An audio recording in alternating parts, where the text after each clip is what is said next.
Tortoise slow, with steady feet. Hare ran fast and skipped a beat.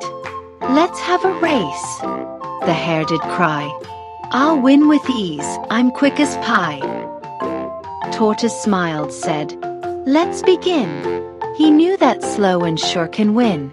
Hare ran fast and laughed with glee, then took a nap beneath a tree. Tortoise walked step by step, past the tree where Hare still slept. Hare woke up and gave a shout. "Oh no, the tortoise is heading out." He dashed ahead with all his might, but Tortoise crossed the line in sight. The crowd all cheered, "Hooray, hooray! The slow but steady wins the day." It's Fables TV.